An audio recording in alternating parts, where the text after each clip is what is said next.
히브리서 12장 1절에서 11절 말씀까지입니다.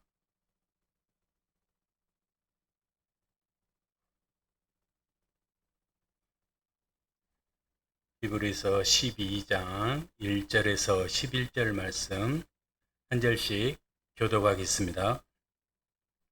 이러므로 우리에게 구름같이 둘러싼 허다한 증인들이 있으니 모든 무거운 것과 얽매이기 쉬운 죄를 벗어버리고 인내로써 우리 앞에 당한 경주를 하며 믿음의 주요 또 온전하게 하신 이인 예수를 바라보자.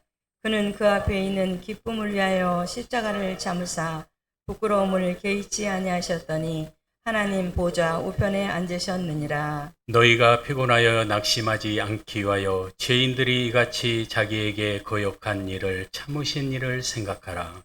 너희가 죄와 싸우되 아직 피 흘리기까지는 대항하지 아니하고 또 아들들에게 권하는 것 같이 너희에게 권면하신 말씀도 잊었도다 일러스되 내 아들아 주의 징계하심을 경히 여기지 말며 그에게 꾸지람을 받을 때 낙심하지 말라. 주께서 그 사랑하시는 자를 징계하시고 그가 받아들이는 이들마다 채찍질 하심이라 하였으니 너희가 참으로 징계를 받기 위함이라. 하나님이 아들과 같이 너희를 대우하시나니 어찌 아버지가 징계하지 않는 아들이 있으리요. 징계는 다 받는 것이거늘 너희에게 없으면 사생자요 친아들이 아니니라. 또 우리 육신의 아버지가 우리를 징계하여도 공경하였거든 하물며 모든 영의 아버지께 더욱 복종하며 살려 하지 않겠느냐. 그들은 잠시 자기의 뜻대로 우리를 징계하였거니와 오직 하나님은 우리의 유익을 위하여 그의 거룩하심에 참여하게 하시느니라. 같이 읽겠습니다. 무릇 징계가 당시에는 즐거워 보이지 않고 슬퍼 보이나 후에 그로 말미암아 연단받은 자들은 의와 평강의 열매를 맺느니라. 아멘. 할렐루야. 우리 옛사람과 같이 인사하겠습니다. 오직 예수님밖에 없습니다. 오직 예수님밖에 없습니다. 그렇습니다. 오직 예수님밖에 없습니다. 오늘도 우리가 믿음으로 주님 앞에 나온 줄로 믿습니다. 에베소서 2장 8절에 보면 너희는 그 은혜에 의하여 믿음으로 말미암아 구원을 받았으니 이것은 너희에게서 난 것이 아니요 하나님의 선물이라 그랬습니다. 믿음은 하나님의 선물입니다. 하나님의 은혜로 우리를 믿음으로 구원을 받은 자녀입니다. 그래서 믿음의 선물은 이 세상 무엇과도 바꿀 수 없는 존귀한 가장 귀한 보물이라는 것입니다. 믿음을 거저 받은 우리는 이 믿음을 잘 지켜나가야 됩니다. 우리의 인생은 이 세상에 잠깐 머물러 갔다가는 하나님께로 가는 나그네 일뿐입니다. 금방입니다. 그러나 그 믿음은 선물로 받은 자와 받지 못한 자가 있다는 것입니다. 이 세상에 80억 인구의 그 어마어마한 그 많은 인구 중에 우리가 뽑혔어요. 우리가 선물에 당첨된 거예요. 얼마나 귀한 것입니까? 이 세상에 무엇과도 바꿀 수 없는 것이고 이 세상에 무엇을 주고도 살 수 없는 그러한 존귀한 믿음이라는 것입니다. 우리는 이 믿음을 잘 지켜서 이 믿음과 함께 주님 오실 때까지 우리는 끝까지 인내하며 나가야 될 줄로 믿습니다. 그 믿음이 오늘 우리의 믿음이에요. 얼마나 귀한 것입니까? 오늘 저와 여러분들이 오늘 말씀을 통해서 이 믿음을 굳건히 지켜나갈 수 있는 길을 주님의 이름으로 축복합니다. 오늘 말씀의 제목은 믿음의 길을 걷는 자입니다. 우리는 다 믿음을 갖고 믿음으로 걸어가는 자들입니다. 오늘 이 말씀으로 통하여서 믿음을 걷는다. 믿음의 길을 걷는 자의 제목으로 저와 여러분들이 말씀 속에서 하나님의 은혜와 축복을 나누는 복된 시간 되시기를 주님의 이름으로 축복합니다. 우리 본문의 말씀 보면 1절에서 우리 3절까지 우리 같이 다시 한번 읽겠습니다. 1절에서 3절. 이러므로 우리에게 구름같이 허다한 증인들이 있으니 모든 무거운 것과 얽매이기 쉬운 죄를 벗어버리고 인내로써 우리 앞에 당한 경주를 하며 믿음의 주요 또 온전하게 하시는 이인 예수를 바라보자. 그는 그 앞에 있는 기쁨을 위하여 십자가를 참으사 부끄러움을 개의치 아니하시더니 하나님 보좌 우편에 앉으셨느니라. 너희가 피곤하여 낙심하지 않기 위하여 죄인들이 이같이 자기에게 거역한 일을 참으신 일을 생각하라. 먼저 믿음의 길을 걷는 자는 예수님을 바라봐야 될 줄로 믿습니다. 1절 말씀에 보면 이러므로 우리에게 구름같이 둘러싼 허다한 증인들이 나옵니다. 모든 무거운 것과 얽매이기 쉬운 것을 벗어버리고 인내로써 우리 앞에 당한 경주를 하라고 말씀하십니다. 믿음의 우리가 12장을 봤는데 11장을 보면은 믿음의 사람들이 나옵니다. 믿음의 선진들의 이야기가 나옵니다. 믿음의 선진들의 삶의 발자취를 볼 수가 있습니다. 믿음의 증인들이라고 합니다. 그리스도인들에게 믿음과 소망의 삶을 살아가도록 칭찬과 격려와 용기를 주고자 함입니다. 오늘 우리에게 이 말씀을 주신 것은 우리들도 믿음으로 삶으로 실천하고 올바른 하나님의 말씀을 따라 그 길을 걸어가라는 것입니다. 믿음의 선진들은 삶 속에서 직접 체험한 삶의 증인들이었습니다. 우리들도 이 증인들의 말씀을 붙잡고 의로운 길로 걸어가라는 것입니다. 살아계신 말씀이 우리를 격려하고 용기를 주시고 소망을 주신 줄로 믿으시기 바랍니다. 말씀 중에 경주라는 단어가 나옵니다. 경기장에서 선수들은 한 가지 목표를 위해 달려갑니다. 그것이 무엇입니까? 1등입니다. 우승을 목표를 향해서 달려갑니다. 이처럼 우리는 믿음을 가지고 세상이라는 이 넓은 그라운드에서 경주하는 선수들입니다. 그러나 그 길을 가는데 결코 평탄하거나 즐겁거나 행복한 길이 아니라는 것입니다. 그 길은 정말 힘든 길입니다. 고난의 길이에요. 피땀의 노력이 필요합니다. 끝까지 참고 인내가 필요합니다. 세상에 그냥 되는 일은 아무것도 없습니다. 경기하는 선수들은 피땀을 흘리며 훈련의 과정을 통해서 자기의 능력을 홈게임에서 실력을 보여줍니다. 우승을 하기 위해서 치열한 경쟁을 통해서 그 우승을 바라보며 가는 이들입니다. 이들의 삶 또한 그 정상의 자리에 오르기 위해서 얼마나 많은 시련과 노력과 인내가 필요한 줄 모릅니다. 이러한 과정을 거치고 나서야 마침내 그 결과물을 얻게 되는 것처럼 우리 믿음의 사람들도 이러한 고난을 참고 인내하고 견뎌서 그 모든 과정을 거쳐 값진 열매를 맺는 것입니다.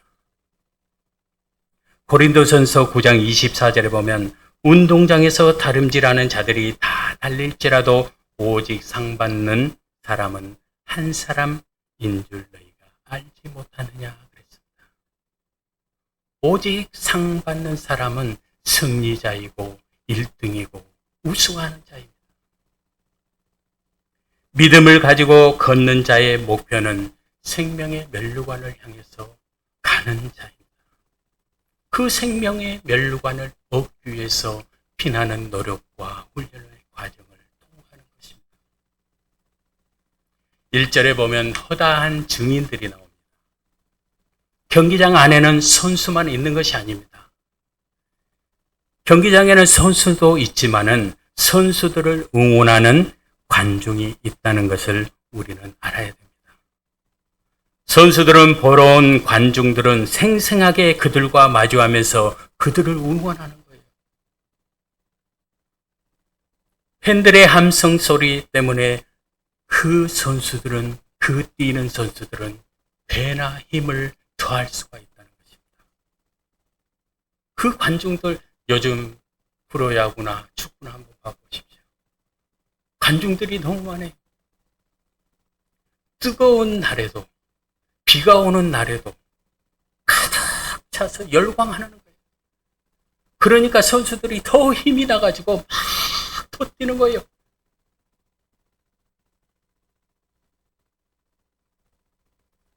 이처럼 우리 믿음을 가지고 걷는 자들은 하나님의 말씀 속에 나타난 믿음의 허다한 증인들이 우리를 응원하고 있는 줄로 믿습니다. 믿음의 선진들이 우리를 칭찬하고 격려하고 위로하고 용기를 북돋아 주면서 하나님의 말씀 속에서 우리를 이끌어 내신다는 거예요. 그러므로 우리는 담대히 하나님 앞으로 전진해 나가야 될 줄로 믿습니다. 또한 우리를 가장 잘 아시는 구원자 누구십니까? 우리 주 예수님. 예수님께서 우리를 지지하고 우리에게 힘을 주시고 우리에게 능력을 주셔서 우리가 믿음으로 잘 갈 수 있도록 우리에게 힘을 더해 주시는 분이라는 것입니다.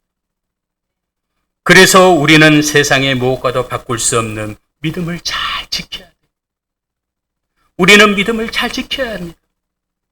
디모데후서 4장 7절에 보면은 나는 선한 싸움을 싸우고 나의 달려갈 길을 마치고 믿음을 지켰으니 그랬습니다. 우리 그리스도인들은 무엇보다도 믿음은 지키는 일에 소홀히 해서는 안 됩니다. 믿음의 길을 걷는 자는 믿음을 지키기 위해서는 먼저 모든 무거운 것과 얽매이기 쉬운 것을 벗어버리고 인내로서 경주하라고 하십니다. 야고보서 1장 3절 4절에 보면 이는 너희 믿음의 시련이 인내를 만들어내는 줄 암이라 인내를 온전히 이루라 이는 너희의 온전하고 구비하여 조금도 부족함이 없게 하려 함이라. 우리에게 인내가 필요합니다. 요즘 보면 인내가 너무나도 부족해요. 많은 사람들이 사회적으로도 보면은 참을성이 없어요. 그래서 극단적인 말이나 행동들이 서스럼없이 나오는 것 같습니다. 인내는 오늘 우리에게 꼭 필요한 말씀이 아닌가 싶습니다. 또한 선수가 경기를 잘하기 위해서는 나에게 있는 무거운 것, 거추장스러운 것, 이런 것들을 벗어버리라고 이야기하고 있습니다.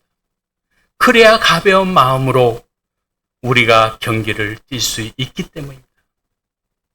우리들에 있는 모든 무거운 것, 인생의 짐을 내려놓으십시오. 그리고 그 짐을 대신 져주실 주님을 바라보면서 그 주님께 맡기십시오. 예수님을 바라보십시오. 예수님께서 우리의 믿음을 인내로서 지켜주실 줄로 믿습니다. 오늘 2절 우리 같이 한번 보겠습니다. 2절 믿음의 주요 또 온전하게 하시는 이인 예수를 바라보자. 그는 그 앞에 있는 기쁨을 위하여 십자가를 참으사 부끄러움을 개의치 아니하시더니 하나님 보좌 우편에 앉으셨느니라. 믿음의 주요 온전케 하시는 이인 예수를 바라보라고 말씀하십니다. 믿음의 길을 걷는 자, 그 길을 끝까지 걸어가기 위해서는 예수님을 바라봐야 됩니다. 예수님은 죄 없으신 분입니다. 그러나 우리를 위해서 십자가를 지시고 모진 고통과 비참하고 모욕적인 수치심까지 당하시면서도 절대로 부끄러워하지 않았습니다. 우리의 모습은 어떨까요? 조금이라도 모욕적인 말이나 자존심을 건들면 그 속에 있는 것들이 튀어나오게 되어 있습니다. 그것이 우리에게 가지고 있는 본성이에요. 우리는 이렇게 연약한 존재이고 깨어지기 쉬운 질그릇 같은 존재라는 것입니다. 우리는 그것을 인정해야 돼요. 우리가 믿음의 길을 걸어갈 때 성령님을 의지해야 합니다. 성령님의 도우심이 없으면 우리는 아무것도 할 수가 없습니다. 그래서 우리에게는 반드시 성령의 인도함을 받아야 됩니다. 로마서 8장 26절 이와 같이 성령도 우리의 연약함을 도우시나니 우리는 마땅히 기도할 바를 알지 못하나 오직 성령이 말할 수 없는 탄식으로 우리를 위하여 친히 간구하시니라 그랬습니다. 주님께서는 우리를 위해서 지금도 하나님의 우편에 앉아 우리들을 위해서 일하고 계신다는 것입니다. 우리의 연약함을 다 아시는 거예요. 우리가 할 수 없다는 것을 아는 거예요. 주님께서는 우리에게 성령의 능력을 부으셔서 예수님만을 의지할 수 있는 그 믿음을 우리에게 허락하시고 열어주셔서 그 길을 갈 수 있도록 해주신다는 것입니다. 하나님 앞에서 나의 연약함을 인정할 때 하나님께서는 우리에게 성령을 통해 주님을 바라볼 수 있는 믿음을 주시고 다시 한번 믿음으로 걸어갈 수 있도록 용기와 힘을 주신다는 것입니다. 우리 믿음의 성도들은 그 예수님을 바라봐야 합니다. 또한 예수님은 우리의 길이 되시는 거예요. 요한복음 14장 6절에 보면 예수께서 이르시되 내가 곧 길이요 진리요 생명이니 나로 말미암지 않고는 아버지께로 올 자가 없다고 했습니다. 예수님이 아니면은 아버지께로 갈 자가 아무도 없어요. 무조건 예수님을 통해야 되는 것입니다. 요한복음 10장 9절에 보면 내가 문이니 누구든지 나로 말미암아 들어가면 구원을 받고 또 들어가며 나오며 꼴을 얻으리라 그랬습니다. 오직 주님밖에 없습니다. 구원 없면은 오직 예수님밖에 없는 줄로 믿습니다. 사랑하는 성도 여러분, 예수님만이 우리의 길이 되시고 진리 되시고 생명이 되십니다. 믿음을 가지고 예수님을 바라보며 걷는 자의 모습을 하나님께서는 가장 아름답게 바라보실 줄로 믿습니다. 주님이 더 원하는 것이 무엇이겠습니까? 하나님께서 원하는 것이 무엇이겠습니까? 믿음을 가지고 꿋꿋하게 주님을 향해 바라보면서 나아가는 그 길, 그 모습을 가장 좋아하지 않으시겠습니까? 믿음으로 걸어가면서 부끄러워하지 마십시오. 우리 주님께서는, 우리 예수님께서는 우리를 위해서 십자가에 못 박혀 죽으시고 오직 고통과 그 모욕, 지옥을 당하면서도 부끄러움을 개의치 않으셨습니다. 복음이 부끄럽습니까? 절대 복음을 부끄러워하면 됩니다. 믿음으로 굳건히 서서 복음을 들고 담대하게 전진해 나가야 될 줄로 믿습니다. 힘들고 어려움이 닥치려다도 두렵거나 낙심하지 마십시오. 참고 인내하십시오. 무거운 모든 짐들을 주님께 맡기고 우리들의 모든 문제를 해결해 주실 주님을 바라보십시오. 오직 우리의 생명이 되신 예수님을 바라보는 우리 사랑의 교회 복된 성도님들이 다 되시기를 주님의 이름으로 축복합니다. 두 번째는 믿음의 길을 걷는 자는 징계가 따른다는 것입니다. 그 믿음의 그 과정 속에 하나님의 주신 고난과 훈련과 핍박과 어려움이 있다는 것이에요.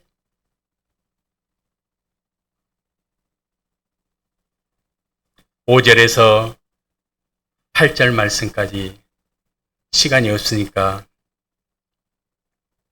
그냥 넘어가겠습니다. 5절에서 8절 말씀에 보면은 또 아들들에게 고난과 같이 너희에게 권면하신 말씀도 잊었도다 일렀으되 내 아들아 주의 징계하심이 경히 여기지 말며 그에게 꾸지람을 받을 때 낙심하지 말라고 했습니다.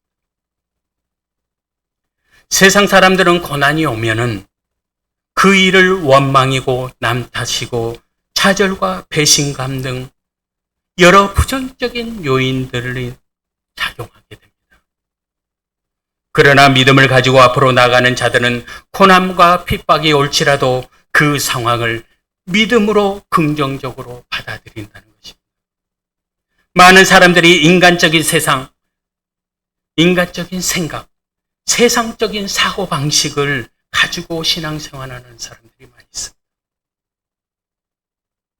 믿기만 하면 만사형통하다. 교회만 나오면은 복받고 축복받고 행복하다. 정말 그렇습니까? 우리의 삶은 그렇지 않잖아요. 예수님을 믿고 믿음을 가지고 주님을 바라봐도 우리에게 닥쳐진 것은 고난과 어려움.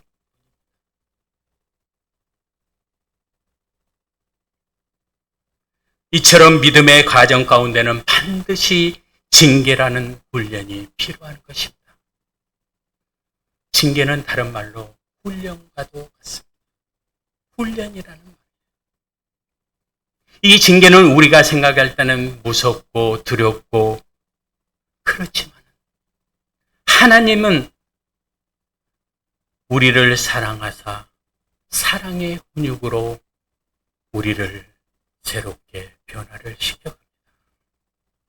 잠언 3장 12절 대저 여호와께서 그 사랑하시는 자를 징계하시기를 마치 아비가 그 기뻐하는 아들을 징계함같이 하시느니라 그랬습니다. 우리의 자녀들을 올바른 길로 가지 않을 때는 바른 길로 가르쳐 줍니다. 때론 주의도 주고 또 부모들 잔소리도 하고 그럽니다. 그러나 요즘 아이들 듣지 않아요. 왜 그렇게 말을 안 듣는지 모르겠어요. 부모님들, 자식들, 저도 키우고 있지만 자식들 키우느라 고생 정말 많아요. 손자, 손녀도 키우고 있죠. 할아버지, 할머니. 정말 고생 많은 거예요. 이런 것처럼 하나님께서도 하나님의 자녀가 올바른 길을 가지 못할 때에 징계하신다는 거예요. 훈련을 과정을 통과해야 된다는 것입니다. 계시록 3장 19절에 물은 내가 사랑하는 자를 책망하여 징계하노니 그러므로 내가 열심을 내라 회개하라 그랬습니다. 책망하여 징계하는 것은 하나님 뜻 안으로 돌이키라는 것입니다. 주님께로 돌아오라는 것입니다. 잘못된 일이 있으면 회개하여 하나님께로 돌이키는 것입니다. 믿음을 가지고 걷는 자의 삶은 힘든 것입니다. 그곳에는 고난이 기다리고 있고 고통이 따르게 돼 있습니다. 그래서 우리는 주님께로 온전히 돌아와야 되는 것입니다. 사도 바울은 오직 복음만을 가지고 세상 속으로 나갔습니다. 그러나 그 인생은 순탄치 않았습니다. 유대인으로 태어나서 로마 시민권을 가지고 있었고 어릴 때부터 율법에 대한 학식이 깊었고 예수 그리스도를 믿는 자들을 핍박하고 박해하는 데 열정을 쏟아본 그 사도 바울이 다메섹 도상에서 주님을 만남으로 그의 삶이 바뀌어버렸습니다. 사도행전 16장에 보면 바울이 점치는 귀신 들린 여종의 이야기가 나옵니다. 종의 몸속에 귀신이 들어서 그 귀신을 통해서 그 주인들이 돈벌이를 하는 거예요. 그런데 바울이 그 귀신을 쫓아내버린 거예요. 주인들은 얼마나 화가 나겠어요. 그 여종의 귀신이 돈벌인데 그걸 쫓아버렸으니까 돈벌이가 끊겨버린 거예요. 그래서 화가 나서 바울을 잡아다가 옷을 벗기고 매를 때리고 바울은 하나님의 일을 한 거예요. 복음을 들고 나간 것입니다. 오직 복음만을 위해서 일했던 바울이에요. 그런데 그런 핍박을 당합니다. 그런 바울의 고통이 더해집니다. 고린도후서 11장 23절에서 25절을 보면은 옥에 갇히기도 하고 매도 수 없이 맞고 여러 번 죽을 뻔하였으며 유대인들에게 40에서 하나 감한 매를 5번이나 맞았고 3번 태장을 맞고 1번 돌로 맞고 3번 파선하고 일주야를 깊은 바다에서 지냈다고. 세상 것들을 배설물로 여기고 오직 십자가의 복음만을 자랑했던 사도 바울이 하나님의 징계를 받는 거예요. 하나님께서 계획하신 일들을 그 누구도 피할 수 없고 막을 수 없다는 것입니다. 왜 40에 하나를 감한 매를 때렸을까요? 40이 아니라 39.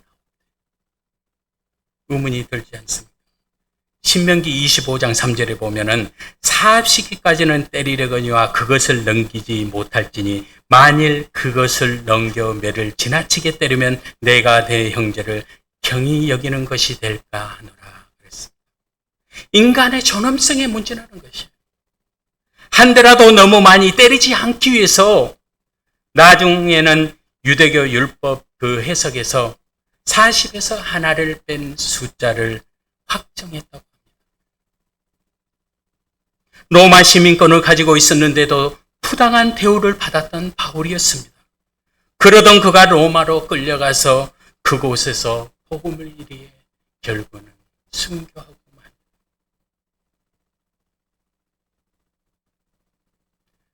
믿음을 가지고 가는 길은 어렵습니다.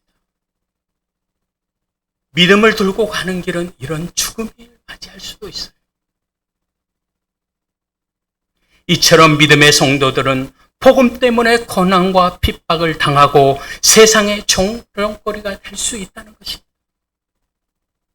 욥은 또 어땠습니까? 온전하고 정직하여 하나님을 경외하며 악에서 떠난 자라고 하였습니다. 그런 욥에게도 불행이 닥칩니다. 그의 모든 소유와 자녀는 한순간에 잃어버리게 됩니다. 그러나 욥은 하나님을 찬양합니다. 욥기 1장 21절에 보면 이르되 내가 못해서 알몸으로 나왔사온즉 또한 알몸이 그리로 들어올지라도 추신 이도 여호와시오 거두신 이도 여호와이시오니 여호와의 이름이 찬송을 받을 시이십니다 라고 고백합니다. 욥의 지금 상황을 보면 도저히 하나님을 찬양하고 하나님을 높여드릴 수 있는 상황이 아니에요. 그러나 그런 상황에 아님에도 불구하고 하나님을 찬양합니다. 저와 여러분들 오늘 우리에게 닥쳐진 문제들이 얼마나 큽니까? 그러므로도 불구하고 우리가 주님을 찬양할 수 있는 그런 믿음이 있어야 된다는 거죠. 이렇게 우리가 믿음으로 살아가지만 그 삶의 가정 가운데는 항상 우리에게 다가오는 고난과 고통이 있는 것입니다. 그래서 믿음을 지키고 온다는 것은 쉬운 일이 아닙니다. 하나님께서 원하시는 것은 그래서 인내하라는 것이에요. 그래서 참고 끝까지 견디라는 것입니다. 마지막에는 하나님께서 준비해 주신 축복을 선물로 받는 것을 기다리는 것입니다. 하나님의 말씀에 징계받는 자에게 복이 있다고 말씀하십니다.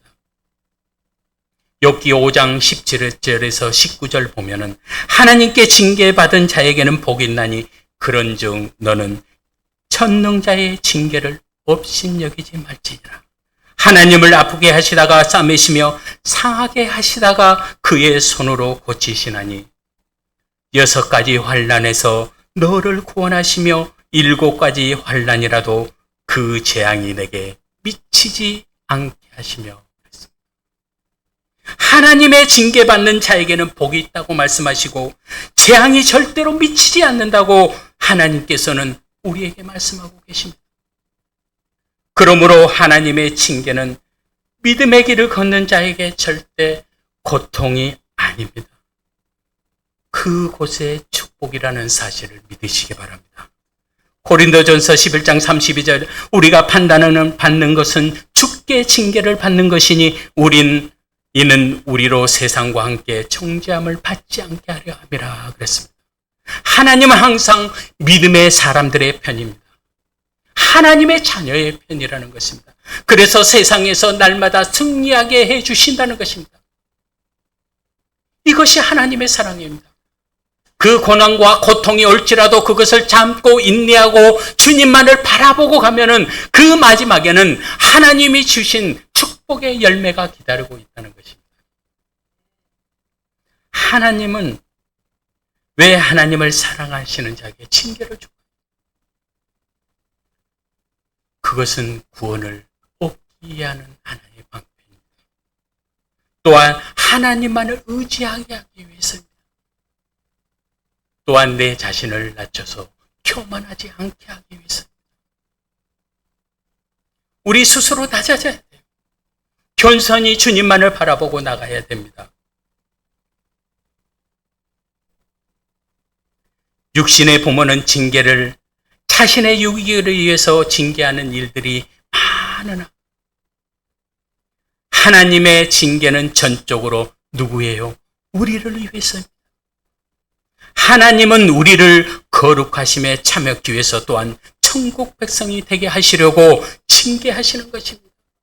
사랑하는 성도 여러분, 징계를 경히 여기게 하지 마십시오. 그 징계는 축복의 통로가 된다는 사실을 믿으시기 바랍니다. 세 번째로 믿음의 길을 걷는 자에게는 의와 평강의 열매를 맺게 해주신다고 하였습니다. 우리 마지막 10절, 11절 같이 읽겠습니다. 그들은 잠시 자기의 뜻대로 우리를 징계하였거니와 오직 하나님은 우리의 유익을 위하여 그의 거룩하심에 참여하게 하시느니라. 무릇 징계가 당시에는 즐거워 보이지 않고 슬퍼 보이나 후에 그로 말미암아 연단받은 자들은 의와 평강의 열매를 맺느니라. 아멘. 하나님께서는 우리의 믿음의 길을 걷는 자들에게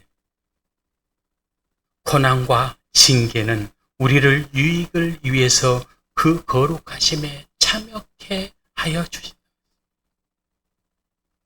거룩함에 참여한다는 것은 무엇입니까? 마태복음 5장 48절에 보면 그러므로 하늘에 계신 너희 아버지의 온전하심과 같이 너희도 온전해라. 거룩함에 참여할 수 있는 자들은 온전해야 된다고 하였습니다. 그런데 우리가 온전할 수 있습니까?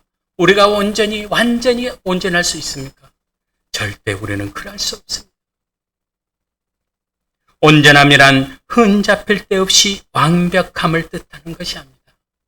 우리에게 요구하시는 것은 우리는 완전할 수 없기 때문에 우리들은 연약하고 깨어지기 쉬운 질그릇 같은 존재이기 때문에 그래서 우리는 오직 하나님의 은혜로 살아가야 된다는 것입니다. 나는 안 되기 때문에 더욱 하나님을 신뢰하고 의지해야 된다는 것입니다. 거룩함에 참여하는 자는 거룩한 삶을 살아야 하는 것입니다.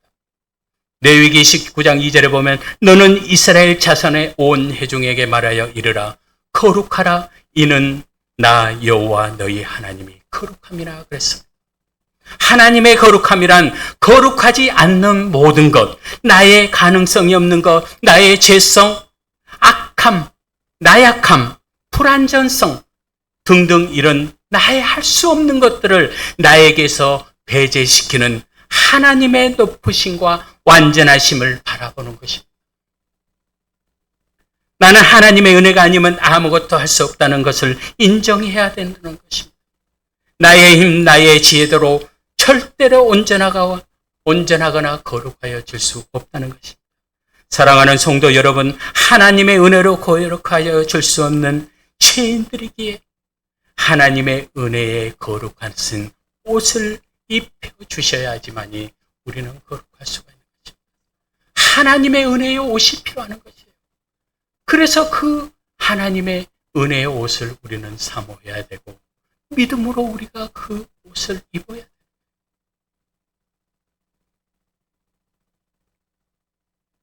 사랑하는 성도 여러분, 하나님의 은혜가 거룩하여질 수 없는 죄인들에게 은혜의 옷을 입혀주신 것처럼 우리는 하나님의 은혜가 필요합니다. 우리 모두가 전적으로 하나님을 의지하면서 믿음의 길을 걸어갈 수 있는 복된 저와 여러분들이 다 되시기를 바랍니다. 또 11절에 보면은 의와 평강의 열매를 맺게 해주신다고 했습니다.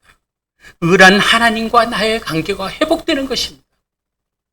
로마서 1장 17절에 보면 복음에는 하나님의 의가 나타나서 믿음으로 믿음에 이르게 하나니 기록된 바 오직 의인은 믿음으로 말미암아 살리라 함과 같으니라. 하나님의 의는 언약의 관계입니다.